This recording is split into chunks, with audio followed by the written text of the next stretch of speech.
사랑의 주님, 할렐루야 성가대 찬양을 통해 또 귀한 은혜를 나누게 하시니 감사합니다.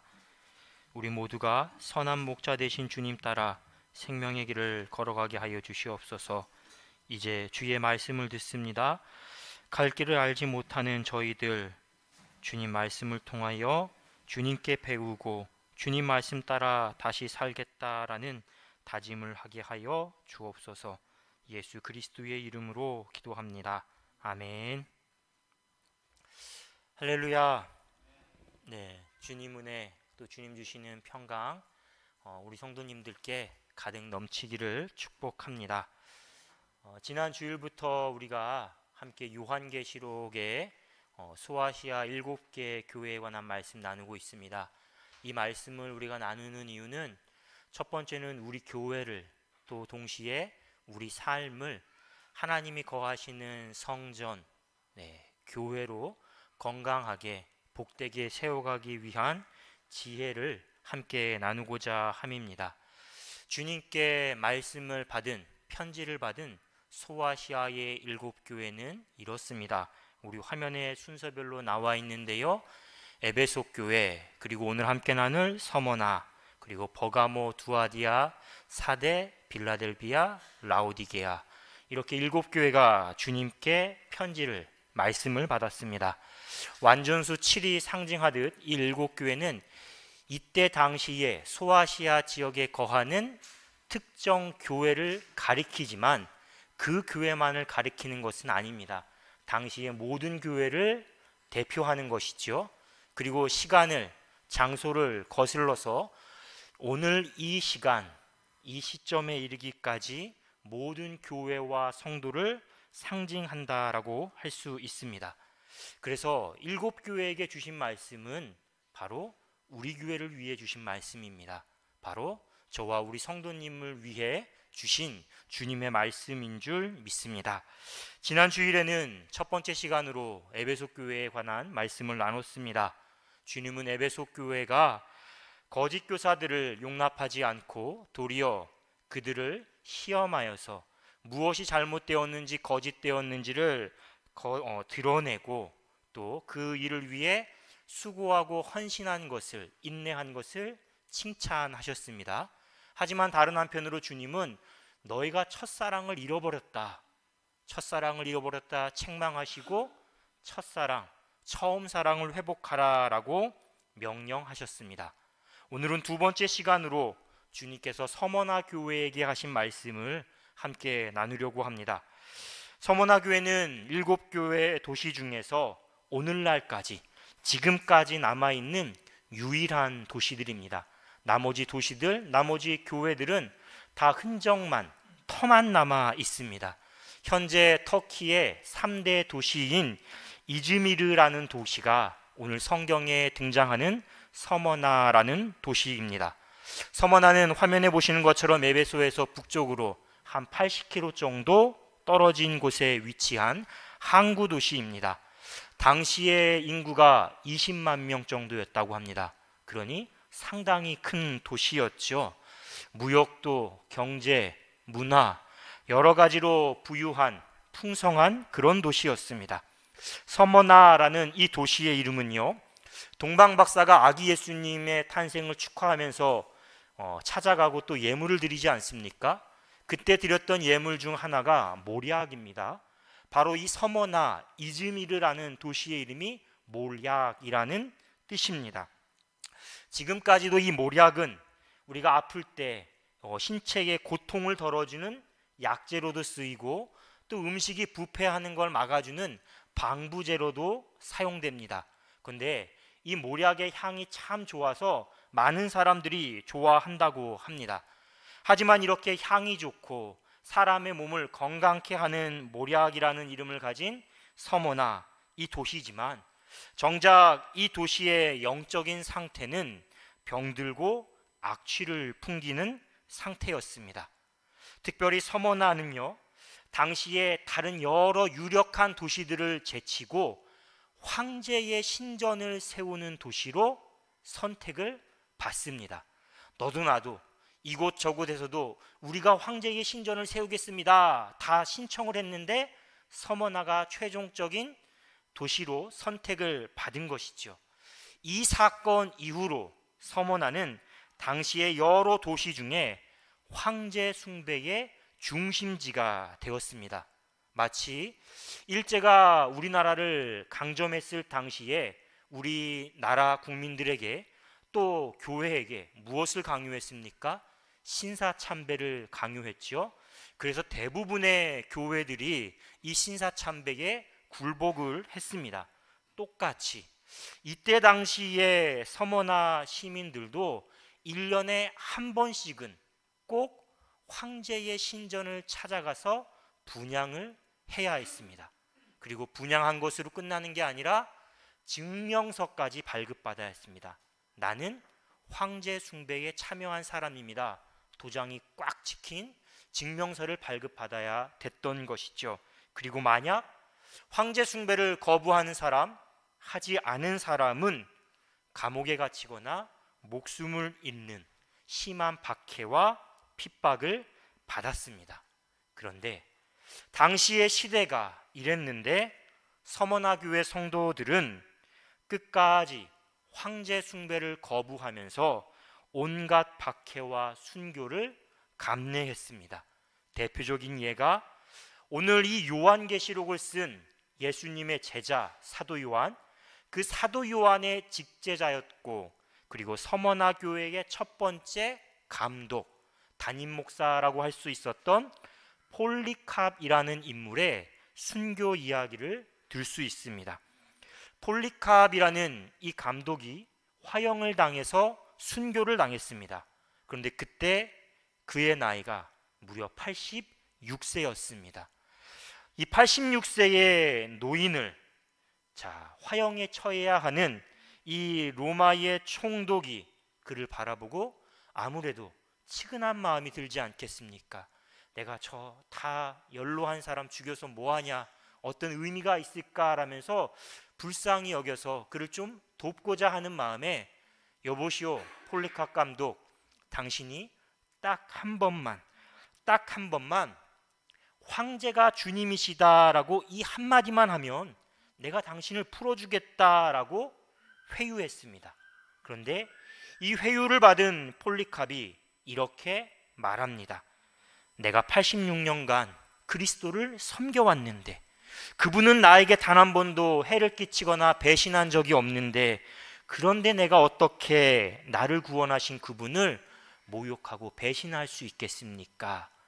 이 마지막 말을 남기고 폴리캅은 순교합니다.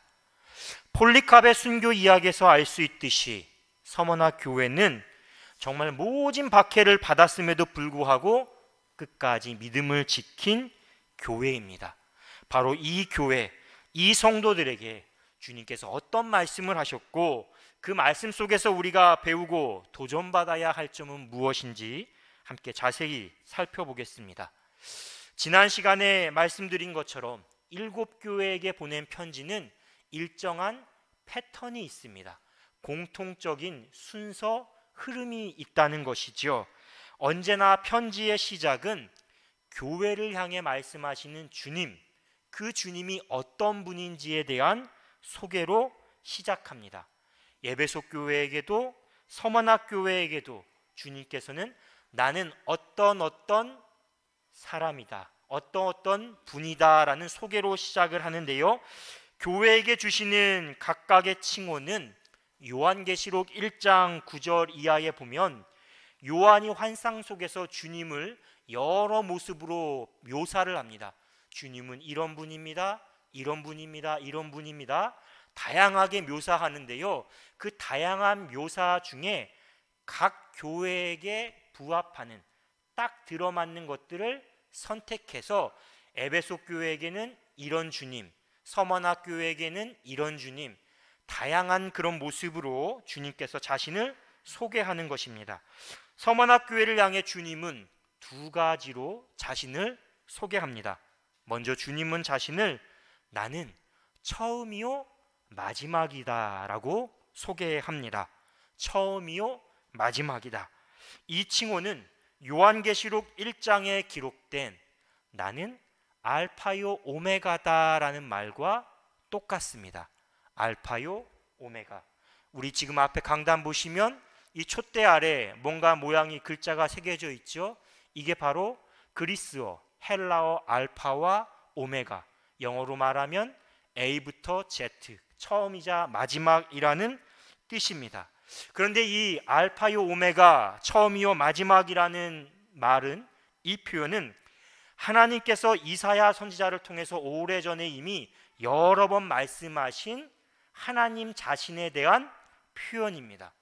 그러니까 구약 성경에서 하나님을 말할 때 사용한 처음이요 마지막이다라는 이 칭호가 그대로 예수님께 사용된 것이죠.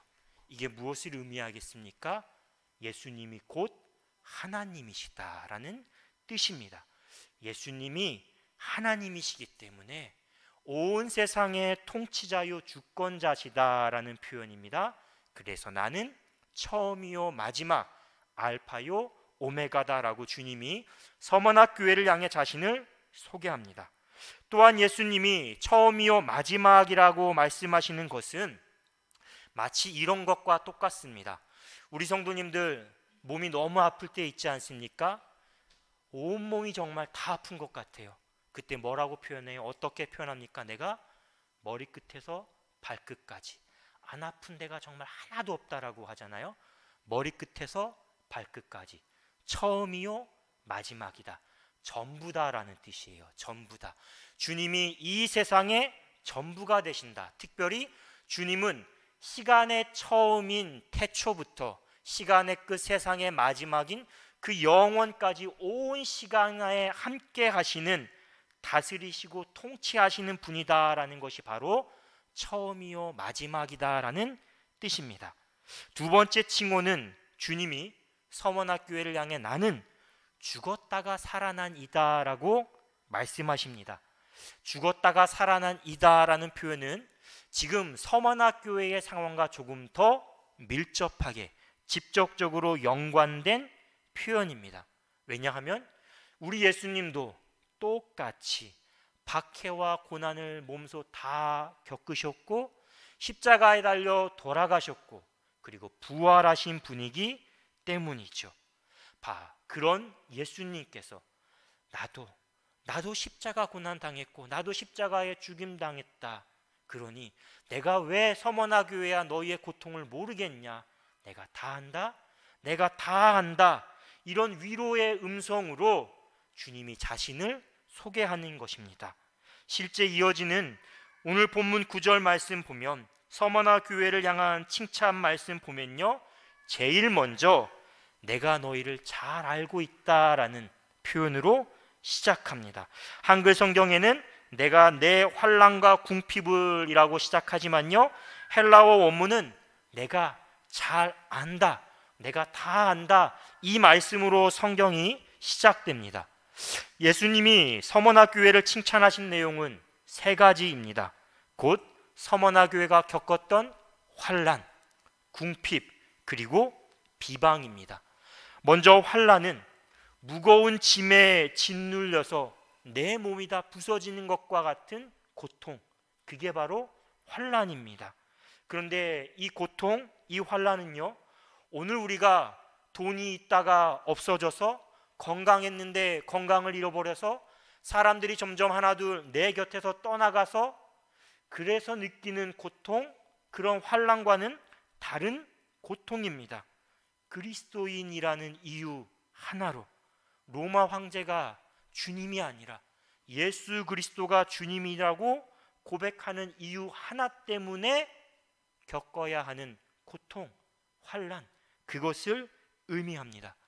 두 번째 궁핍은요, 서머나 교회가 겪고 있었던 환난 가운데의 하나입니다.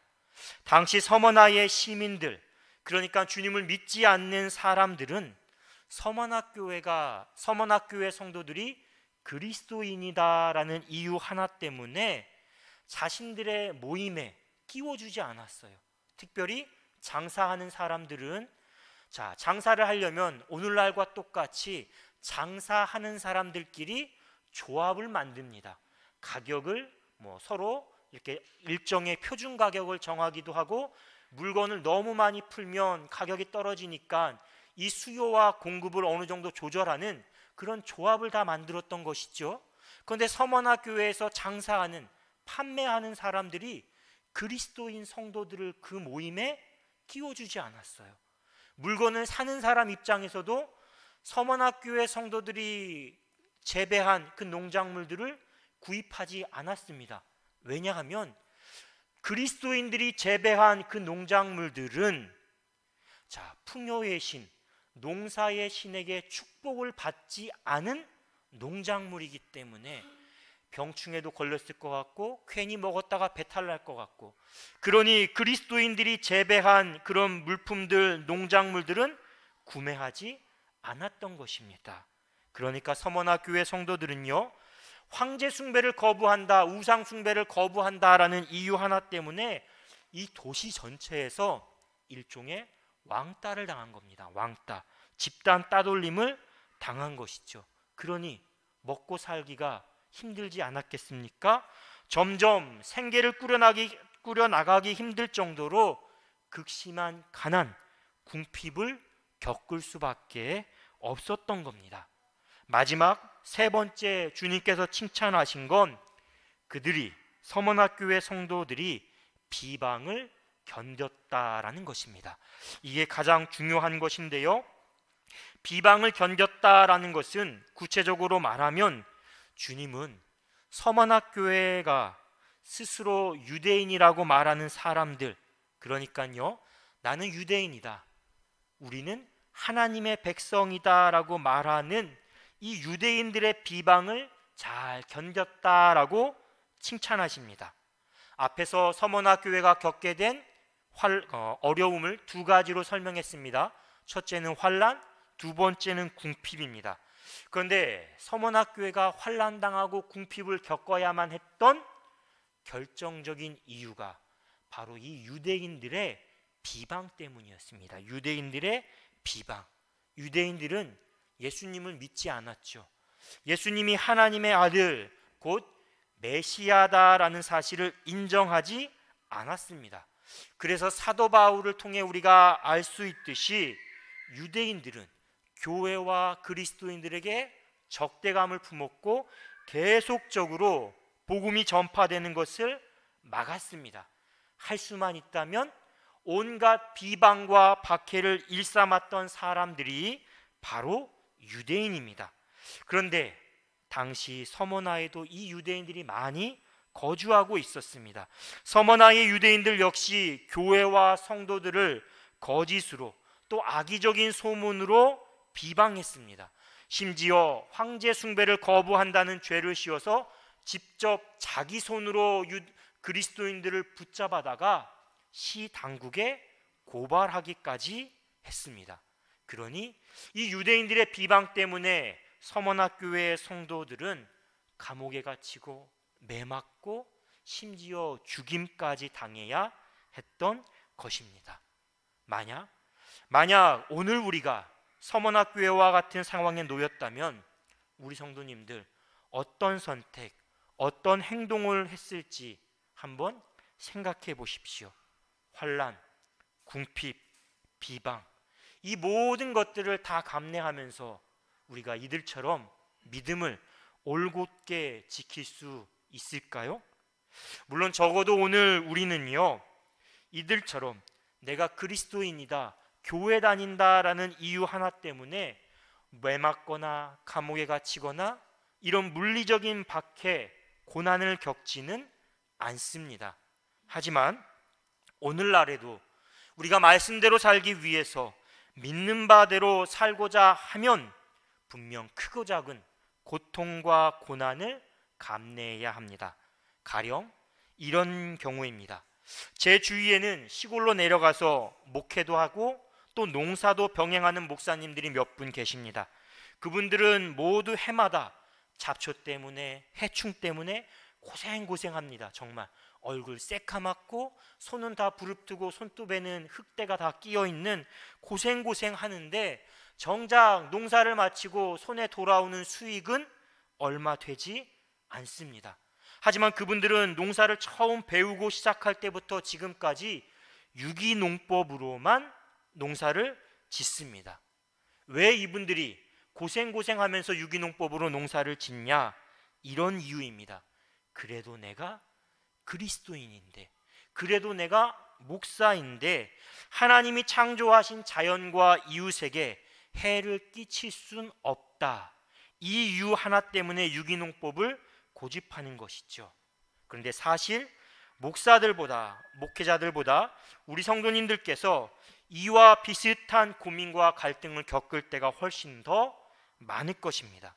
가령 직장 생활을 하시는 분들이나 자영업자, 사업체를 운영하신 분들이나 그리스도인으로서 내가 이건 옳지 않아, 하면 안 돼, 말씀에 따라 살기 위해선 이런 선택, 이런 행동을 하면 안 된다라고 선택했을 때 어떤 어려움이, 주위의 사람들이 어떤 반응을 보입니까? 다른 사람들은 다 괜찮아, 지금까지 다 이렇게 해왔는데 당신도 합시다, 이렇게 이야기하는 거죠. 가령 직장에서 뭔가 물건을 산 다음에 좀 이제 이게 표준어는 아닐 것 같은데요, 가라 영수증을 쓰는 거 있잖아요, 이런 거. 근데 신앙인으로서 내가 다른 사람들은 다 그렇게 하는데 그래도 내 양심에, 또 신앙 양심에 뭔가 찔림이 있어서 나는 가라 영수증을 쓰지 않겠다라고 해요. 그러면 주변에서 야, 왜 너만 그래, 다 그렇게 해, 다 그렇게 와서 빨빨해서 결제 올려, 이렇게 이야기하는 거죠. 자, 물론 이때 이런 상황에 그래도 이건 아닌 것 같습니다, 난 하지 않겠습니다, 내 양심에 또 그래도 내가 그리스도인인데 난 못하겠습니다 라고 말한다면 주변 사람들이 어떻게 반응하겠습니까? 물론 이해하고 존중해 주는 사람도 있을 겁니다. 하지만 대부분의 사람들은 불편해할 겁니다. 따가운 눈총을 보내고 혼자서만 왜 너만 착한 척하냐, 유난 떤다, 그렇게 비난할지도 모릅니다.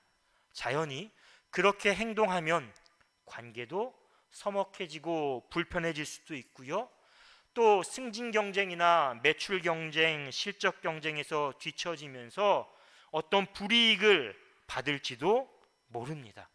이렇게 오늘 우리가 살아가는 시대 자체가 자기만의 이익과 편리함을 추구하는 시대이기 때문에 이런 시대를 살면서 내가 믿음대로 산다, 말씀을 지키면서 살아가겠다, 내가 그리스도인이라는 걸 세상 가운데에 당당하게 선언하겠다, 그리스도의 빛을 나타내겠다라고 하는 건요, 자연히 고통과 고난이 따를 수밖에 없습니다.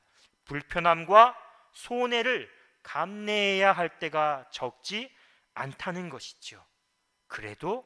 그럼에도 우리는 이런 고난, 이런 불편함과 손해들을 회피하지 말아야 합니다. 어떤 믿음으로 이 어려움들을 견뎌내야 하냐면요, 하나님이 다 아신다, 하나님이 다 판단하신다, 그리고 하나님이 책임져 주시고 해결해 주실 것이다 라는 믿음으로 그리스도인의 믿음과 현실 사이에서 갈등을 겪을 때, 어려움을 겪을 때 믿음에 따라, 말씀에 따라 선택해야 할 줄로 믿습니다. 그런 선택들이 세상 사람들 보기에는 분명 고지식하게 보입니다. 또 유난을 떤다, 세상 물정 모르는 바보처럼 보일지도 모릅니다. 하지만 생각해 보면 어느 시대나 믿음에 따라, 말씀에 따라 사는 건 그런 어리석음들, 세상의 눈으로 보기에 그런 어리석음들을 따르는 선택이었습니다. 9절의 말씀을 보십시오. 서머나 교회를 향해 주님은 내가 너희의 환난과 궁핍을 다 안다, 이렇게 위로해 주십니다. 그리고 실상은 내가 부요한 자다, 이렇게 칭찬까지 해주시죠. 비록 땅에서는요, 서머나 도시 안에서는 환난을 당하고 있습니다. 궁핍을 겪고 있습니다.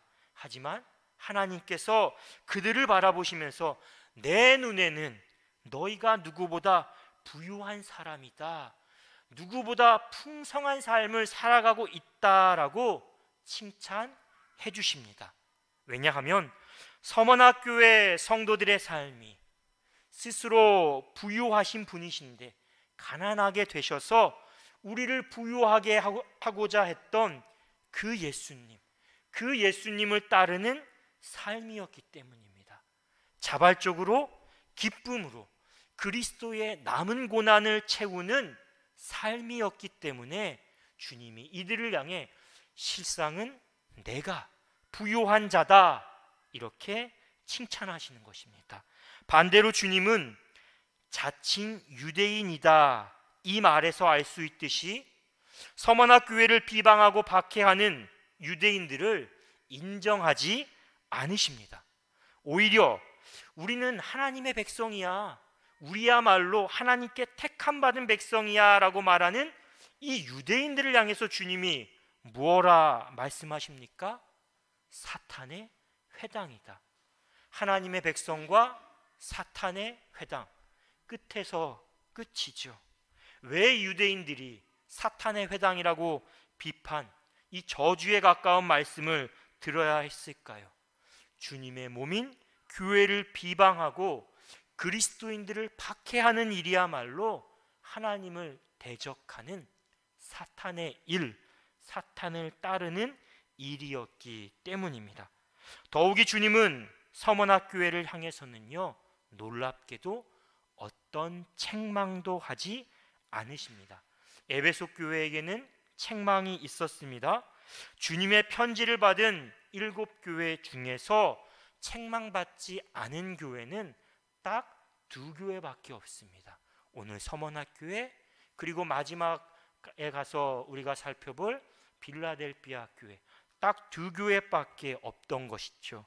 그만큼 서머나 교회가 오늘 우리가 본받아야 할 소수의 건강한 교회였다라는 점입니다. 서머나 교회는 책망할 점이 없었기 때문에 고쳐야 할 점, 무엇을 고쳐야 할지에 대해서도 주님은 따로 말씀하지 않습니다. 대신에 주님은 앞에서 칭찬하신 내용을 앞으로도 더 잘하라라고 격려하십니다. 명령하십니다. 구체적으로 그것이 무엇인지 본문 10절 말씀에 나타나 있는데요. 10절 말씀을 우리 함께 화면과 성경을 보면서 읽도록 하겠습니다. 시작. 너는 장차 받을 고난을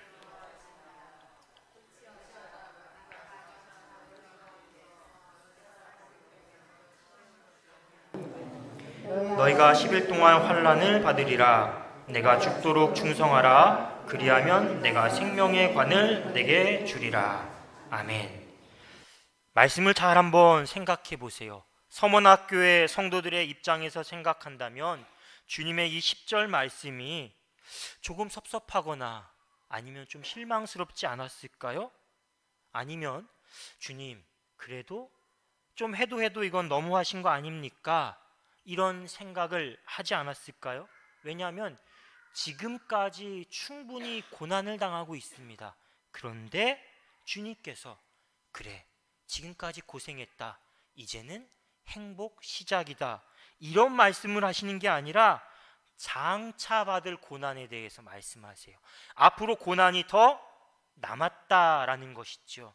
앞으로 남은 고난에서 어떻게 해야 할지에 대해서 말씀하십니다. 그러니 실망스럽고 한편으로는 좀 너무하신 거 아닙니까? 이렇게 말할 수 있지 않겠습니까? 그런데 우리가 잘 아는 것처럼 믿음에 따라 산다는 건 어떤 삶입니까? 남들이 가는 넓은 길, 평탄한 길이 아니라 좁고 험한 길을 가는 겁니다. 그래서 그리스도인의 삶과 고난, 박해, 어려움이라는 건 뗄래야 뗄 수 없는 숙명과도 같습니다. 그래서 고난을 회피할 게 아니라 회피할 방법을 가르쳐 주십시오, 그 마음이 아니라 어떻게 고난을 이겨내야 하는지, 견뎌내야 하는지 주님이 말씀해 주시는 겁니다. 그래서 우리가 오늘 이 말씀을 잘 듣고 마음에 새겨야 하는데요, 먼저 주님은 장차 다가올 고난에 대해서 두려워하지 말아라 이렇게 말씀하십니다. 두려움에 사로잡히면 우리의 신앙이나 삶 모두가 다 위축되고 흔들리기 때문에, 그리고 위축되고 흔들리면 자연스럽게 방향을 잃고 초점을 잃기 때문에 주님이 첫 번째로 두려워하지 말라 이렇게 말씀하시는 거죠. 두려워하지 말라라고 말씀하신 데는 두 가지 이유가 있습니다. 첫 번째는 앞서 8절에서 이야기한 것처럼 주님이 처음이요 마지막이요 죽었다가 살아나신 분이시기 때문에 두려워하지 말라, 두려워하지 않아도 된다 이렇게 말씀하시는 겁니다. 왜냐하면 모든 박해와 고난까지도 다 주님께서 다스리시고, 무엇보다 주님이 죽었다가 살아나신 분, 죽음까지도 이기신 분이시기 때문인 거죠. 주님이 우리의 고난을 다 아시고 깊이 공감하시는 분이고, 또 우리도 주님처럼 고난을 승리할 수 있게끔 능력을 베푸시는 분이시기 때문에 두려워하지 말라, 두려워하지 않아도 된다라고 말씀하시는 겁니다. 그렇기 때문에 우리가 고난 가운데에 어려움에 처해 있다면 주님이 어떤 분이신가? 맞아, 주님은 처음이요 마지막, 죽었다가 살아나신 분이시다. 이 한 가지 사실을 기억하는 것, 그것 하나만으로도 우리가 두려움에서 자유할 수 있는 겁니다. 다가오는 고난에 두려워하지 않을 수 있는 두 번째 이유는 영원한 고난이란 없고 오히려 우리에게는 승리와 상급이 보장되었기 때문입니다. 본문 10절 말씀에서 주님은요, 볼지어다 마귀가 장차 너희 가운데에서 몇 사람을 오게 던져 시험을 받게 하리니 너희가 10일 동안 환난을 받으리라 이렇게 말씀하시죠. 하나님을 대적하는 마귀 곧 사탄은 끊임없이 교회와 성도를 시험합니다. 옥에 던져진 것과 같은 고난을 계속해서 겪게 하는 거죠. 하지만 말씀을 보면 고난의 대상, 그리고 고난을 겪는 그 대상, 그 기간이 몇 사람? 10일 이렇게 딱 정해져 있습니다. 그 범위가 한정되어 있다라는 것이죠. 마치 사탄이 욥을 시험하면서 많은 고난을 줬습니다. 하지만 그 모든 고난은 하나님의 주권 아래에 있었습니다. 그리고 하나님은 사탄이 욥을 시험하게 하셨지만 욥의 생명만큼은 네가 해치지 말아라. 그러니까 사탄이 할 수 있는 이 시험의 범위, 고난의 범위를 하나님께서 딱 정해 두셨다라는 겁니다. 사탄은 하나님이 정하신 그 범위 안에서만 욥을 시험할 수 있던 것이죠.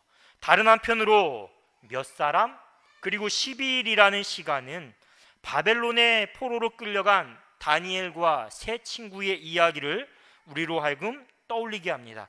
다니엘과 세 친구들은요, 우리는 왕의 음식과 포도주를 먹지 않겠습니다 라면서 거부했죠. 나를 더럽히지 않겠다라는 믿음 하나 때문에. 그런데 그런 선택을 했을 때 다니엘과 세 친구들도 열흘 동안의 시험을 받게 됩니다. 열흘 동안의 시험. 그런데 그들이 열흘 동안의 시험, 물과 채소만 먹었던 그 열흘 동안의 시험을 마친 뒤 결과가 어땠습니까? 어떤 일이 일어났습니까? 그들의 얼굴빛이 왕이 내린 고기 먹고 포도주 마셨던 소년들보다 더 아름다웠다, 건강했다라고 하지 않습니까? 그리고 하나님은 다니엘과 친구들에게 어떤 바벨론의 지혜자들보다 뛰어난 지혜와 총명까지 주셨습니다. 그래서 서머나 교회 성도들이나 오늘 우리나 고난 앞에서 두려워할 이유가 없는 것입니다. 믿는 자들에게도 고난이 있습니다. 하지만 고난은 10일 동안의 환난, 그리고 이 10일이 지나고 나면 반드시 찾아오는 11일, 주님께서 기쁨 가운데에 영광 가운데에 맞이하게 될 새날을 약속하셨기 때문입니다. 그러기에 주님은 서머나 교회를 향해 두려워하지 말라, 이 두려움 대신에 무엇라 말씀하십니까? 죽도록 충성하라, 죽도록 충성하라라고 명령하십니다. 충성이란 말 우리가 교회에서 많이 사용하는 단어이죠. 이 충성이라는 단어는 한마디로 이런 겁니다. 신실하다. 처음부터 끝까지 변함이 없다. 그리고 믿을만하다. 우리가 누군가를 보면서 사람 참 믿을만해, 진실돼, 이런 표현 하잖아요. 사람이 이러고 저러고 앞과 뒤가 다르지 않아, 이런 말 하잖아요. 그게 바로 충성하는 사람이라는 뜻입니다.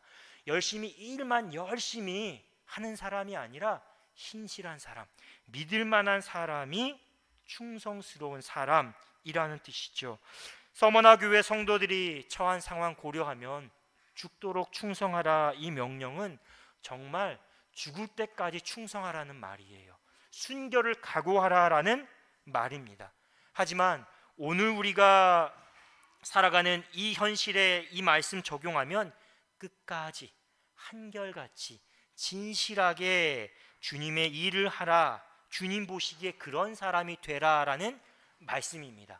한마디로 말하면 신명기 6장에 나와 있는 말씀처럼요, 너는 마음을 다하고 뜻을 다하고 힘을 다하여 내 하나님 여호와를 사랑하라.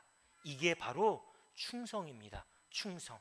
하나님을 향하여 변함없는 마음, 사랑을 드리는 것, 이 말씀에 따라 사는 것이 곧 충성이라는 것이죠.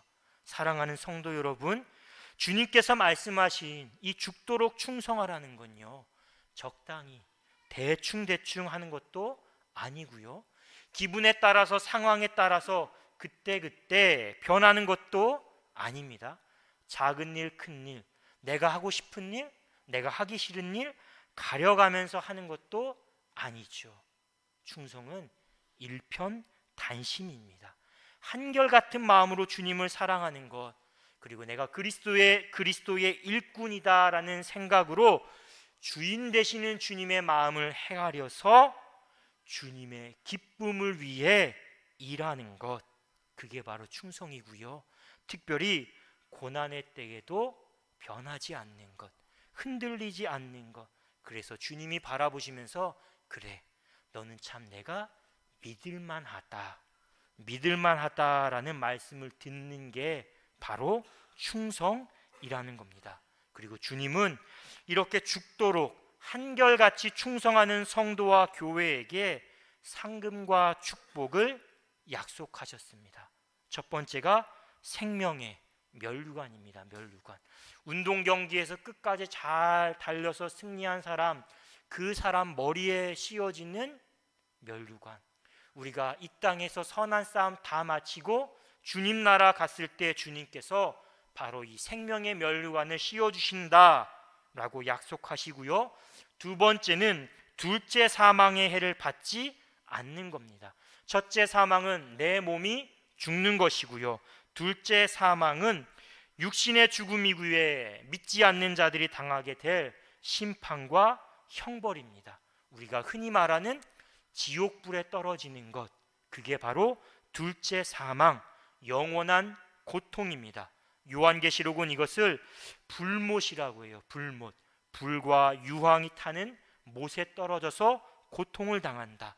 악인들이 최종적으로 이르게 될 목적지가 바로 이 둘째 사망이라는 것인데, 죽도록 충성하는 성도, 이기는 자는 이 둘째 사망의 해를 입지 않는다라는 것입니다. 이제 말씀을 정리하겠습니다. 예수 그리스도를 주님으로 믿고 따른다는 이유로 로마 황제, 그들을 숭배하지 않고 로마 황제로부터, 유대인으로부터 모진 박해와 고난을 받은 서머나교회, 이들에게 주시는 주님의 말씀을 우리가 나눴습니다. 말씀을 준비하면서 오늘 본문을 통해 우리에게 주시는 여러 교훈과 도전, 이걸 한마디로 줄이자면 로마서 8장 18절의 말씀이에요. 생각하건대 현재의 고난은 장차 우리에게 나타날 영광과 좋게 비교할 수 없도다. 이것이 서머나교회와 지금 고난 가운데의 어려움 가운데에 믿음대로 말씀대로 살기 위해 고난과 불이익을 감수하는 우리에게 주어지는 교훈이자 도전이라는 것입니다. 그리스도인은 고난을 회피하거나 고난 앞에서 낙심하거나 좌절하는 사람이 아닙니다.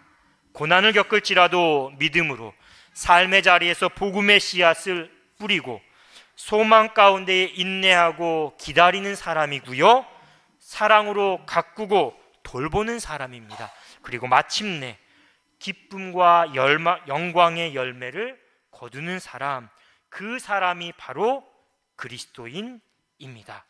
덧붙여서 우리 성도님들에게 오늘 주보 뒷면에 실린 터키 출신의 세계적인 시인인 나짐 히크메트라는 시인의 이 진정한 여행이라는 시를 제가 꼭 소개하고 싶습니다.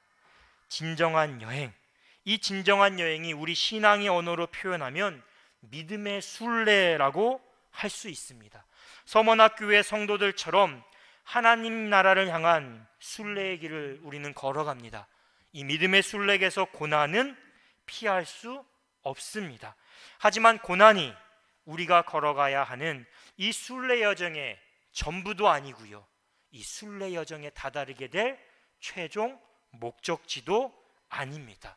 우리가 걸어가는, 우리가 도착하는 최종 목적지는 어디인가, 무엇인가? 그곳은 바로 주님께서 눈물을 닦아주시고 다시는 사망도 애통도 곡하는 것도 없는, 아픈 것도 없는 새하늘과 새 땅이라는 것입니다.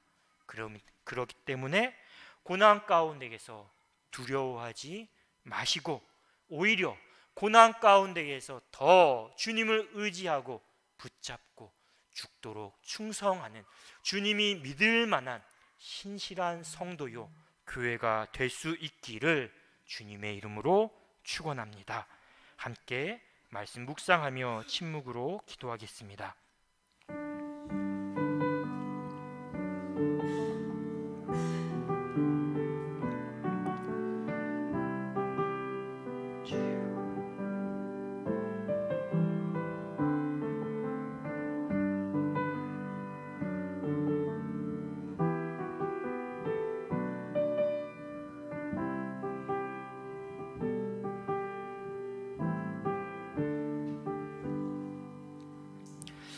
사랑해 주님, 우리의 믿음이 시험을 받고 우리의 삶에 고난이 찾아올 때에 두려워하지 않고 끝까지 죽도록 충성하는 교회와 성도가 되게 하옵소서.